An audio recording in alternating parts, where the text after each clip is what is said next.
You know, this man has been in the business a long time, from wrestling to promoting, and of course, recently has hit a lot of news sites for the controversy surrounding him and Ricky Morton. Without further ado, I want to welcome to the air Marvin Ward. How are you doing? Hey, guys, I'm doing really great. Thank you guys for having me on. Thank you for coming on. Now, I got to ask you, man, you know, it's been all over the internet, the animosity going on between you and Ricky Morton. You've been going back and forth. Now Kevin Nash is involved. Can you talk a little bit about what led up to this? Yeah, well, what had happened is 7 or 8 weeks ago, the altercation happened. But what had happened was I had done an interview with Chris Graham, who handles all of our marketing and advertising for the website, and was talking about AWE, Awesome Wrestling Entertainment, the company that we're building, the direction that we're going and want to go off of our first 2 big debut shows in February. And I got to talking about the past with nostalgia and comparing it to wrestling today. And what I feel the guys, you know, giving the push back in the day compared to giving the push today, it's two totally different forms. And I made a comment that I felt that back in the day, the Rock and Roll Express were overrated. I did not mean that unprofessionally. I did not mean that to be negative in any way to Ricky or Robert. It was just my opinion that the pushes they got and the title shots they got overshadowed a lot of great tag teams. And evidently Ricky Morton, you know, thought I was taking a jab at him, and he got upset with him. And he shot a video, and at first I thought, you know, he was kidding. And, you know, it got real personal. And he started taking, you know, cheap jabs at me on the internet, and I couldn't understand why. And on May 17th, the morning of May 17th, I was at the training center in Fishersville, Virginia, where we have the new AWE training camp. And Ricky called me that morning and said that, I can't remember where he said he was going, but he's going to be in the area. Wanted to know if he could stop by the training center and talk to me. And I said, sure, not a problem. I hadn't seen him since 2008. I thought it'd be great, man. Well, as soon as he pulled in, it wouldn't, you know, as soon as he got out of the car, I could tell he was visibly upset. And he walked in, I went to shake his hand. He wouldn't shake my hand. And he just literally started going off about what I said. And I'm like, man, you just need to ease up, bro. I didn't mean it unprofessional. And I started yelling back. And as soon as I did that, I told the whole world, Ricky Morton slapped me. Well, big deal. What am I going to do, jump on a 54-year-old man? Come on. And I made a comment that my wife slaps harder than he does. And so he took off and he left. And that's where it went to. I wasn't going to tell anybody what happened. I didn't feel it was anybody's business. Well, it wasn't long after that I went outside. I got high blood pressure. Everybody knows it. And I was so angry, I was going to leave. I didn't even want to be at the training center that day. I didn't want to take it out on anybody. And I went into the car. Last thing I remember was reaching for the door handle to the car. I got real lightheaded, and that's all I remember until I woke up on a stretcher. The side of my head hit, I can't remember what they said, it hit the little stopper or whatever beside the door, but it blackened my eye. And it wasn't long after that, Ricky come out taking credit that he done beat me up, telling everybody to, you know, I need to stop lying to them about my medical problems, that he did that to me. Well, it angered me. And it just got to the point where I'd had enough. And I come out and I shot on him. And maybe I went a little too far by getting really personal with him and talking about his back, child support, and all that stuff. But he came back with another one challenging me to a wrestling match, and I laughed. You know, I hadn't wrestled in 17 years. I stopped in 97. I started promoting shows. And, you know, everybody said, do it, do it, do it. And I said, okay, I'll give everybody my answer. Well, I said no. Well, I guess that was the wrong thing to do to Ricky Morton, is telling him no. He fires back with another video, and this time he attacked my wife and called her something I will not say on the air. If anybody saw the video, they know what he called her. And you talk about me personally all you want to, but when you involve my family, we're going to fight. And he took another jab at at Kevin Nash. He's been after Kevin for 10 years, man, saying all kinds of crap about Kevin Nash. So I picked up the phone and I called Kevin. And that was on a Friday. Kevin called me back on Saturday. I told him what was going on. I told him about the videos. Kevin said, you know what? Accept the match. I'm coming up there. We'll do it. Let's rock with it. So here we are. Okay. Now, this actually obviously led up to a match you guys are going to be having in October. Can you tell our fans a little bit about what they can expect from that show and a little bit more details about the event? Sure, absolutely, man. The show we're doing is October the 15th, of Saturday night. It's at the Augusta Expo Land in Fishersville, Virginia. It's the old stomping grounds of Jim Crockett Promotions. Matter of fact, one of the last shows that Jim Crockett promoted before Ted Turner bought it out was at the Augusta Expo Land, and it was in the late 80s. Tully Blanchard versus Lex Luger, I think, was the main event. So we decided to do this big legend show. Everybody kept asking us to bring back the nostalgia and the legend. So we decided we're going to do it at Expo. We got a humongous lineup already set, man, with Diamond Dallas Page, Tully Blanchard, Baby Doll, Fit Finlay, Hacksaw Jim Duggan. I mean, we got the best of the best for legends, and that is where I've chosen for the main event to take place between the Rock and Roll Express and me and Kevin Nash. And I'm being asked in interviews everywhere, and it's like, is this a work? Is it a shoot? What's going to happen? Well, it's like this. I don't like Ricky Morton. Kevin Nash doesn't like Ricky Morton. We are going to do business together, but I'm not going to promise anybody that it's going to be a wrestling match, because it has the makings for, if he takes a cheap shot, somebody's going to get hurt, and that's just point blank is what's going to happen. Yeah, no, that's going to be a huge event. Of course, it's going to be in Fishersville, Virginia at the Augusta Expo Land, if I'm not mistaken. Yeah, it sure is, the Augusta Expo. Now, fans, of course, you can get tickets VIP ringside, first and second row, are $35. It includes a souvenir color program. Other ticket options are available. You can check out AwesomeWrestlingEntertainment.com. Now, you talked a little bit about it in your videos on the website about coming back into the ring, not as Marvin Ward, but Doug Gibson. Can you talk a little bit about, obviously you wrestled back in the day. Can you talk a little bit about that for our fans that may not have seen you wrestle or may not remember you? Well, sure. I did. I started wrestling in 1991. I was actually started training when I was a junior in high school, and I actually, believe it or not, my last name I took from Robert Gibson, because I was such a huge mark for the Rock and Roll Express, and so everybody needed a stage name. So I just said, okay, I'm going to just call myself Doug Gibson. I trained for about a year. I got a chance to work with WCW in '93. I worked house shows with them, putting other guys over, which was fun. Ricky Morton, once WCW stopped using me, Ricky Morton actually was the one who got me the opportunity to wrestle for Smoky Mountain Wrestling. So, like I said, I had no problems in the past with Ricky whatsoever. And unfortunately, in 1997, I just had a string of bad luck with injuries to my shoulder. And I busted my shoulder up pretty bad in my rotator cuff in my left arm, and went to Charlottesville to see Dr. McHugh, the McHugh Center, and he said my rotator cuff was completely destroyed, and the only way to fix it was to have surgery on it, take the rotator cuff out, and put a new one in, and I just flat out refused.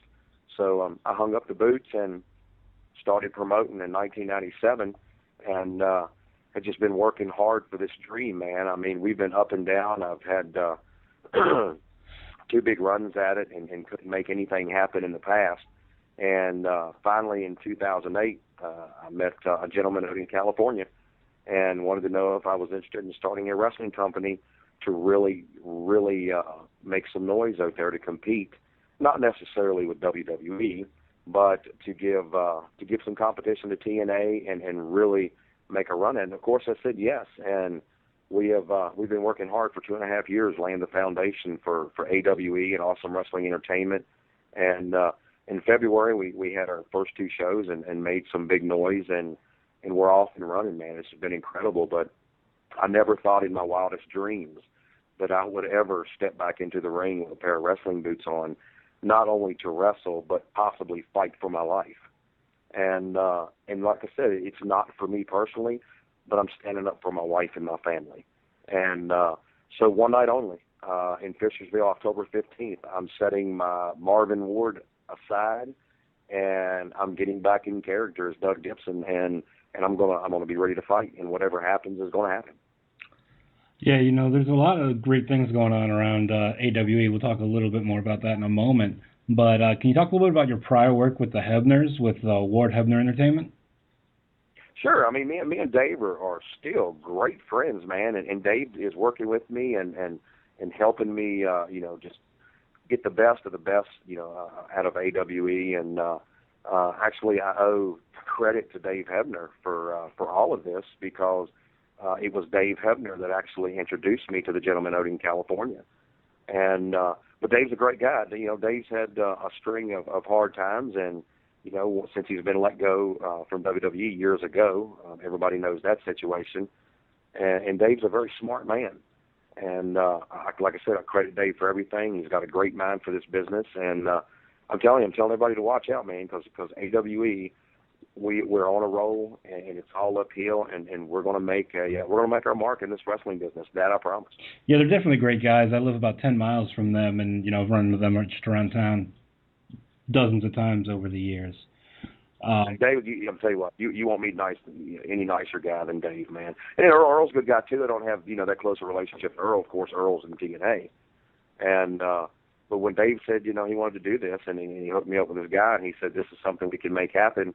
We sat down and said, look, we're going to have to give something different than what you're seeing in TNA and what you're seeing in WWE, and we sat and made the pact that we are going to. And I don't mean to say this. This is going to sound wrong when I say this, but I don't mean it the way that fans today have been spoiled. With the big lights and the production of seeing Monday Night Raw or going to the Impact Zone or what, and seeing all this big lights and flash, but you don't get to see that on house shows any. So we decided with AWE, we were going to step back in time and bring old school wrestling back, and bring in the new school look with all the lights, the staging, the pyro, combine them together on every show. And I said, if we do that, we're going to offer a new product to fans that they've never seen before. And when I say never seen that before, if you're a fan in the last 20 years, it's all went over to the entertainment side. It's more soap opera, more backstage talking, vignettes, and not wrestling like it was 30 years ago. And we brought both of them together. Like I said, we introduced it in February, and fans just went crazy over it. And that's going to be our format from this day forward. And I'm going to prove to the world that the wrestling business is not dead. It's just it's been laying dormant for somebody to bring back alive, and that's exactly what we're going to do. Now, was one of those shows you worked with the Hebners? Were you promoted? Were you working with them on the UWF at all? No, that was all Hermie Seidler's deal. Now, you did promote a TNA house show, some TNA house shows in the area, correct?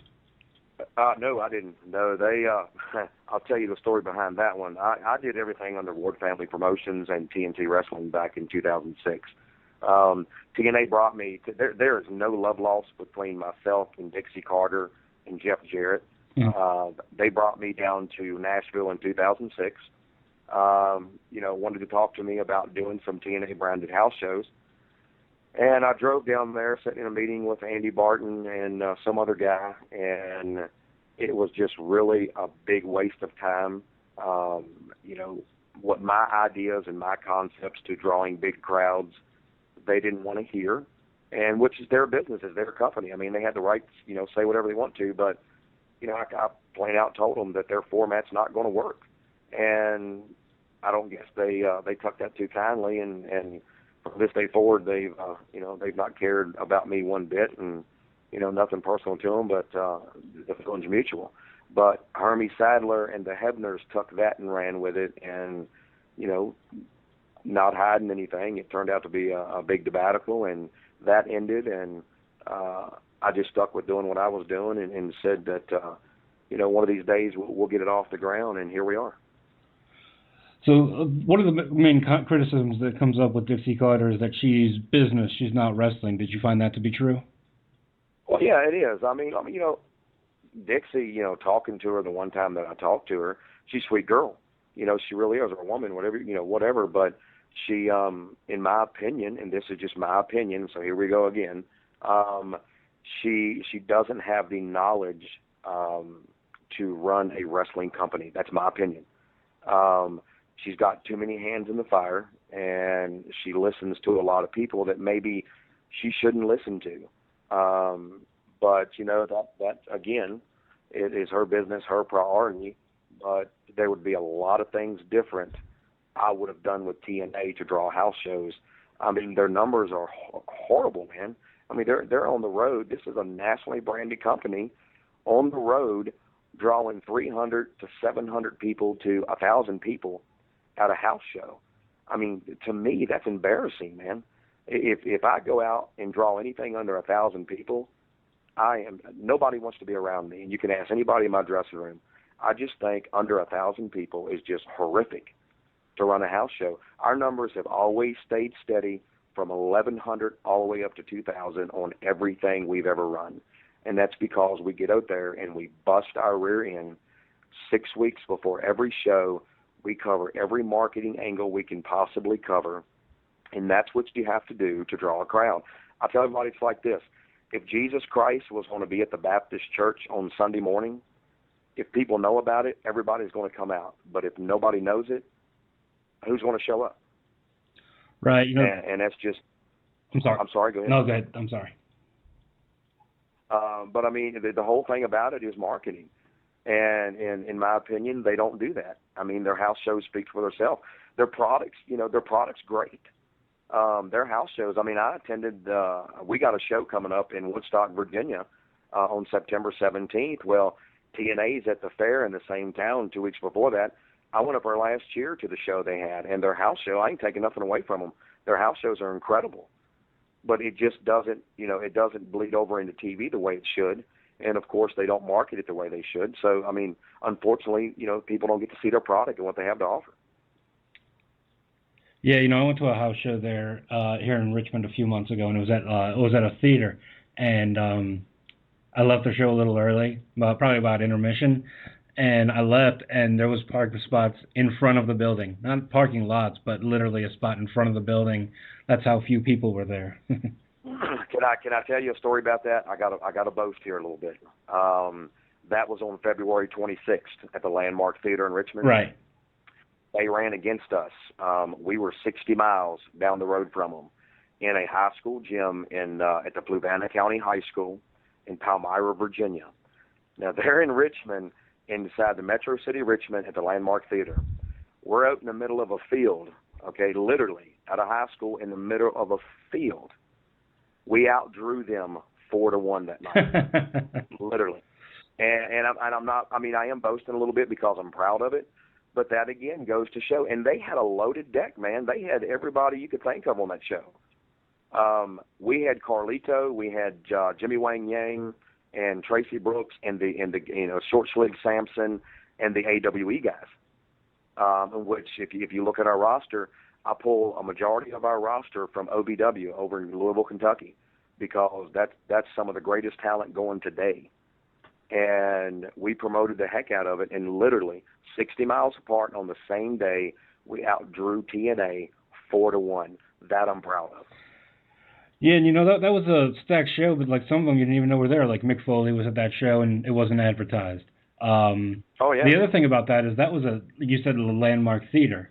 For those that aren't in the area, that's where they have actual like off-Broadway shows when they tour. That's where they go. It's an auditorium with a stage in the back of the building. They put the ring on the stage, and there was basically only one side of the crowd that was watching that show. It was very, very weird. So you only had one view, so it's like going to the movie theater. Right, exactly. That was exactly wow. It was like looking at a screen almost. Wow. See, and how can you expect fans to really get into that? I mean, you don't have that up-close personal feel. So basically, ringside, did they have any ringside on three sides on the stage, or was it not enough room? Yeah, probably between the three sides on the stage, about 50 seats. Wow, man. Wow. Now, that makes me feel even better. Yeah, speaking of the TNA house shows, and there's been a lot of controversy, or should I say criticism, around their meet and greets that they have there. A lot of them, where a lot of guys aren't as accessible, only certain people were there. How are the meet and greets that you're going to have for your VIPs at your shows differ? Well, let me touch base on that if I can. Now, once again, I am not criticizing what they do. I'm giving my opinion on what I think. In TNA, at their house shows, you pay $50. If you pay that $50, you get to meet a selected handful of the wrestlers that come out, for the meet and greet. Now, to me, personally, that's basically stereotyping your fan base, and that's basically telling your fans that if you don't buy this certain ticket, then you're not worthy enough to meet the superstars. That's how I take it.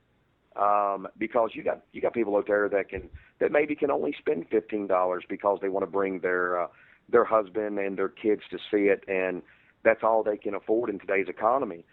Well, us personally, we have VIPs, which are $35 for this big show, and then we have, of course, our ringside and our general admission. Our meet and greets are open to anyone that buys a ticket. Now, for this particular event we're doing in October for the Legends one, you buy a $35 VIP ticket, which is the first 2 rows. What that does is allow you to come in an hour earlier before anybody else. So that helps get them through and taken care of. Then at 6 o'clock, the doors will open for all the other ticket holders. They come through the same line. We're going to have it in the Annex building right beside the Augusta Expo. It's attached. So fans can come in. There's going to be separate tables, separate lines. You can go to whoever you want to. We're going to have staffing that's going to move the line, through quickly. But you still, no matter what ticket price you buy, you're going to get to meet every single legend on that show.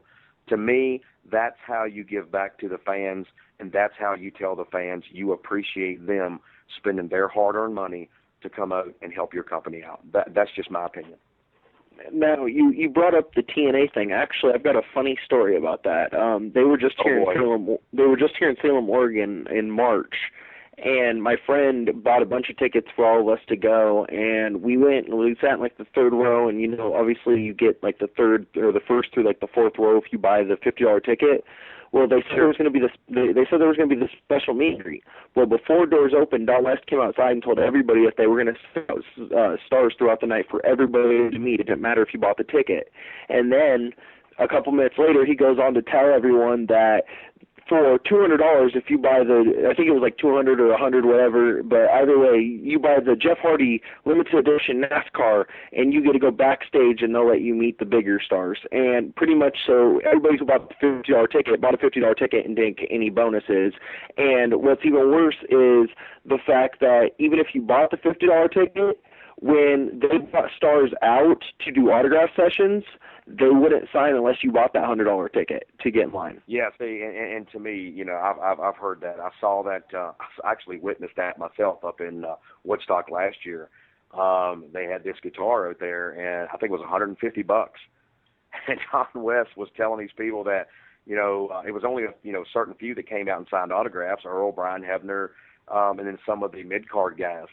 But if you wanted to go back and meet the bigger guys like Jarrett, you had to buy this $150 guitar, and then they'd take you back. Well, like I said, I'm not criticizing them. That's their policy. They like it. They think it's great. God bless them. But to me personally, I'm not going to stereotype fans. Like I said, I'm going back to the economy. People just can't afford it anymore. And I'll be darned if I'm going to discriminate against fans. Let me tell you something. If it ain't for the fans, bro, none of us would be doing this, period. And it's a shame that people have lost sight of that. But our company, AWE, is Awesome Wrestling Entertainment. We have the awesome fans. That's what we call it. And we're going to make sure that if you buy a ticket, it don't matter if you sit up in the top bleacher or you're sitting front row, before that night is up, you're going to meet whoever you want to meet, no matter what. But, yeah, I've seen that up in Woodstock too, man. And, I would never do that, my opinion personally, because it's going to come back to bite them, in my opinion, and that's what's happening right now with our house shows. Yeah. The tickets for your VIP event are even less than those $50 tickets, a $35 event, and that's just, like you said, everyone who buys a ticket is able to access that. It's just that the VIPs get in a little earlier. Well, exactly. Plus, with that VIP ticket at $35, you do not have to buy that commemorative book. I know, like WWE and TNA sells that bigger commemorative book that's got everybody's pictures in it, and you got to pay an additional $20 to get that thing. I believe it is. With the VIP tickets as something special, you get the commemorative book that's got all the pictures of the legends in it that goes along with that ticket, and you have something to get signed by all the legends. Like I said, it's all about giving back to the fans. Sure, you want to do a little more for the fans that spend a little more, but you also want to make it fair to everybody in the process, and that's what we're doing. Right. Well, and also those fans that spend a little more get a little bit better seat to the action too. Well, exactly right. Of course. Now, and I live in Richmond. Your shows are about a 2 to 3 hour drive for me, but to me that's well worth it. I'm definitely going to hit both of these shows up. Oh man, we have the ticket sales so far. This show is 4 months out, guys, and the ticket sales have been incredible. We have sold tickets to fans, pre-ordered tickets so far to fans in 10 states. We have sold 2 tickets to a gentleman out in Nebraska. Wow. Which just totally blew my mind, man. And it just goes to show people want to, with today's economy, I mean, there's a lot of people losing everything they have by no fault of their own. There's no jobs. I mean, they just, you got some people that's working 2 jobs and still can't make it because of the high gas prices. But for 2 hours in their life, they will spend the money to come out and go back in time 20 years, 30 years to relive their childhood. And for that 2 hours or 2.5 hours, they don't have a care in the world, and nothing will worry them. It's just having a great time, being entertained, and living their childhood out again. And we're proving it, man. People want it, and we're going to give it to them. Right. And you're looking at the card. You have the in addition to the names you already mentioned, to Kevin Nash, Rock and Roll Express, and so on and so forth. You also have people like Sonny, who's been booked, Terry Funk. You mentioned Tully Blanchard. I believe Baby Doll is going to be on one of these shows. Just generally a more star-studded show than you would see if you go to one of those events. And absolutely, and no doubt, man. This I believe in my heart. This is a show that rightfully could be held in the John Paul Jones Arena, the Richmond Coliseum. I mean, it's that big of a show, and something like this, like I said, this size of a show, a legend show, first time ever in Virginia this big, and we're taking it back to a building that has a rich history in professional wrestling, which is Augusta Expo Land, and we can only seat 3,500 people, and this is the God's honest truth. If things stay on pace like they are now, no doubt in my mind, we will sell this building out to capacity. Well, yeah, you're not getting legends, like broken down legends like we used to see on these reunions. Your Bruno Sammartinos and Lou Theszes and guys who were in their 60s, 70s, and 80s. We're seeing guys who are legends, but they're still in good shape, in some cases still wrestling. But even before the Legend show, there's a show in September, the Night of the Superstars. Can you talk a little bit about that? Sure. We're up in Woodstock, Virginia, and like I said, we're 2 weeks after TNA. We did not plan that. The high school contacted us. They wanted to know would we be interested in doing a fundraiser for them. They had talked to Waynesboro, they had talked to Fluvanna, and the school said, they put us over really hard, and we said absolutely. And we're going to take a gigantic show up there, man. We got Diamond Dallas Page, we got Sonny, Hacksaw Jim Duggan. We have a big announcement coming this week. I'm actually, you know what, guys? I'm going to give it to you guys right on your show. I'm going to tell everybody that listens to your show what the announcement is right now, before we even break it to the world. The announcement coming this week is on Saturday, September the 17th in Woodstock, Virginia. There's going to be a big press conference that day, and myself and Kevin Nash and the Rock and Roll Express will be in Woodstock for the official contract signing at the Central High School. Everybody needs to come out. My partner in California and some of the other executives are a little worried. They're scared that there's going to be a big fight broke out right there, but we have chose Woodstock for the official contract signing for October 15th, and fans get to see it, witness it early. But you don't want to miss this. Like I said, this is AWE shows are getting ready to go on the road, and you are going to see the biggest names, and when I say the biggest, the most popular names and the legends that can still go, get in the ring and still perform, and the fans are going to be happy. I want everybody to come out. I want everybody to support AWE because we're finally going to give the fans what the fans want. And also, you know, like I said, you've got a lot of big names on these upcoming shows. Now, you know, you yourself, who's the most exciting talent that you have coming up on these shows? Oh, I'm telling you, I mean, I'm excited about everything. I got one that sticks out. I was talking about it real quick. I've always been a big fan of this guy for a long time, and never have ever got a chance to work with him. But Dirty Dutch Mantel, which everybody might remember from the Jim Crockett days. He tag team with Bobby Jaggers. They were the Kansas Jayhawks. And then Dutch was in Smoky Mountain. He went down to TNA. He wrote for TNA for years. But Dutch Mantel's coming out, man. I'm really excited about that. The Mulkey brothers. I know this got a big pop from fans, Randy and Bill Mulkey. A lot of you New Age fans won't remember them, but back in 1986, there was this phenomenon started as Mulkey Mania with Randy and Bill Mulkey. They beat the Gladiators on television on the Superstation TBS to get a seed in the Crockett Cup. And of course, they lost the first round of it. But, you know, we're bringing the Mulkey brothers back. The Midnight Express I'm excited about. But, you know, I guess overall with Fit Finley, what a guy, man. Hacksaw Jim Duggan, Tully Blanchard, my God, the list goes on. Johnny Ringo, which is from Richmond, Virginia, worked with the Crockett's back in the 70s and the 80s. Johnny's coming up for this thing. But, I mean, it's just I'm really excited about all of it. We still have, you know, a lot of surprises to go. But this is legitimately going to be the biggest Legends event to ever come to this state. And I'm just real excited about the whole show. I really am. If I'm not mistaken, you've recently, just this week, was announced the Mulkey Brothers versus the Midnight Express. Is that right? Yeah, we did. And it just so happens, and it's great. This year, 2011, marks the 25th anniversary of when Mulkey Mania started. And we're actually, Randy and Bill's excited. I know they're back in hard training. Randy's got a personal fitness trainer. And they're going into full training. Dennis and Bobby Eaton. This is just going to be a classic. I mean, I'm going to feel like I'm a teenager again watching this, man. It's going to be classic because these are the guys that can still get in the ring and can still perform. And even though they might look a little older, I mean, guys like myself and you guys, avid wrestling fans, are going to just sit back and be starstruck because we're going to feel like a kid again.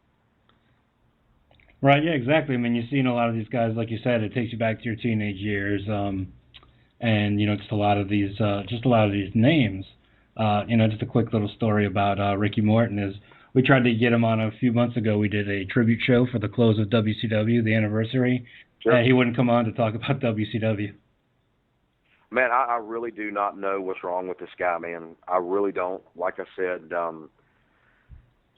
I always thought Ricky was a good friend of mine, man. I mean, anybody knows me and followed my history with running shows. My God, man, I used Ricky on everything I did, just about. And you know what? And I'm sorry, but I probably paid him. I probably overpaid him. I know I was paying him more than any other promoter out there. But I did that for the simple fact that I was worried he was going to double book me. He never did it. And well, I don't guess you would when you're paying him the kind of money I was paying him. But you know, Ricky had he has a past of being famous for double booking promoters, and I just figured, well, if I offer him a little bit more money, then he ain't gonna have a choice but show up for me. And then all this stuff happened, man. And like I said, if you go back, if you can go to AwesomeWrestlingEntertainment.com and you can click on Inside AWE and click on the Marvin Ward Ricky Morton controversy. And you can go all the way down to the bottom to the first video I did, where I honestly said, man, that I just thought they were overrated. I never said they were horrible wrestlers because they weren't, man. I mean, I was a mark for them myself, man. There was nothing like seeing the Rock and Roll Express live. I just said I believed that they were given a way bigger push than rightfully they might have deserved. I mean, but the women loved them, the kids loved them, so the Crockett's did it. But it overshadowed guys like the Mulkey brothers. The Midnight Express, I don't believe, got the rightful push that they should have got. They were pushed hard, but every time you turned around, I mean, the Koloffs, the Andersons, it was always fighting the Rock and Roll Express for the titles. And that's just all I was trying to compare. And I don't know if Ricky's been hit in the head too many times with chair shots or what it is, or he's just getting Alzheimer's. I'm sorry I said it. But, I mean, to really go off on me for something as petty as that, it's pretty pathetic, man. It really is. Now, is there, outside of the website, AwesomeWrestlingEntertainment.com, where else can you be found on the web? Do you have a Facebook? Oh, man, go Facebook. Absolutely, man. Go to Facebook. You can go to Facebook.com/Awesome Wrestling Entertainment. And, man, the fan support for that thing is incredible. Ever since we announced this main event that, I'm going to put the tights back on. I'm going to get in there. And what happens. Our Facebook numbers have skyrocketed. We're over 3,000 fans and counting in less than 2 weeks, man. And they're coming in. They're checking out the product. They're checking out what we're all about. And the comments from fans just make us feel great. They're like, my God, where have you guys been? And, we're the alternative. We're going to listen to the fans. We really are. We're not going to say we are and then not do it. If the fans ask for it, we're going to give it to them, man. And like I said, they're tired of the soap opera of today's wrestling. It's reality TV is pretty much all it is anymore. We're going to give them wrestling again. We're going to give them holds again. We're going to explain to them what a bad guy is, what a good guy is, and what actual professional wrestling was back 30 years ago, and what made this business a great business. And we're excited about it, man. We really are. And I want to remind everyone, the events are AWE Night of the Superstars, September 17th in Woodstock, Virginia, and AWE Night of the Legends, October 15th in, was that Franklinsville, Virginia? Oh, Fishersville, Virginia. Fishersville, Virginia, I'm sorry. Fishersville, Virginia. Fishersville, Virginia. Diamond Dallas Page called it Fisherville. But, yeah, it's Fishersville, Virginia. It's in between Stanton and Waynesboro. You can't miss it. It's right off of Interstate 64. Matter of fact, when you get on Interstate 64, come to Fishersville, look to the side of the road, and you can't miss Expo Land. But, yeah, man, it's great. These shows are going to be phenomenal. Yeah, a few-hour drive, but it's definitely worth it. I'll be making the drive myself. And, we'll probably have you on a couple more times closer to these shows. But did you have any final words tonight, Marvin? Well, I want to thank everybody. I want to thank you guys for giving us the opportunity to come on and talk about this, and for really believing in AWE, our company, what we're trying to do. I mean, the fans are speaking for themselves. We're evidently must be doing something right, and we're on a roll here. We're going to continue the path we're on. But I want to thank all the wrestling fans, everybody that's coming in to tune in to watch what we're doing. I promise you, we're going to give you the best of the best. And if you have a comment, send it in on the Facebook, man. Send it in to the website. Tell us what you like. Tell us what you don't like. If it's something we can fix, we'll fix it. But so far, it's really awesome. But I just want to thank you guys, thank the fans, thank everybody. But do not miss October 15th. Do not miss September 17th in Woodstock, the official contract signing between myself, Kevin Nash, and the Rock and Roll Express. And then come down to Fishersville for October 15th for the Awesome Night of the Legends, the biggest, and I mean, I'm not saying it to put the show over, the biggest Legends event, wrestling Legends event to ever come to the state of Virginia, possibly the East Coast, within the last 20 years. Yeah, I myself, I don't really have a hometown promotion in Richmond here, but I'm kind of looking at yours as my hometown promotion. I'll travel to see it, perhaps eventually coming a little closer, but it's definitely something that I myself am looking forward to, and I just want to thank you for allowing us to promote your show. Oh, thank you guys, man. Anytime you need us, man, just give us a call. We'd love to come on, man. We're big fans. All right, yeah, I'll definitely talk to you soon, Marvin, and thanks for coming on. Thanks, you guys. Take care. Have a good night. All right, and fans will be right back with a little bit more.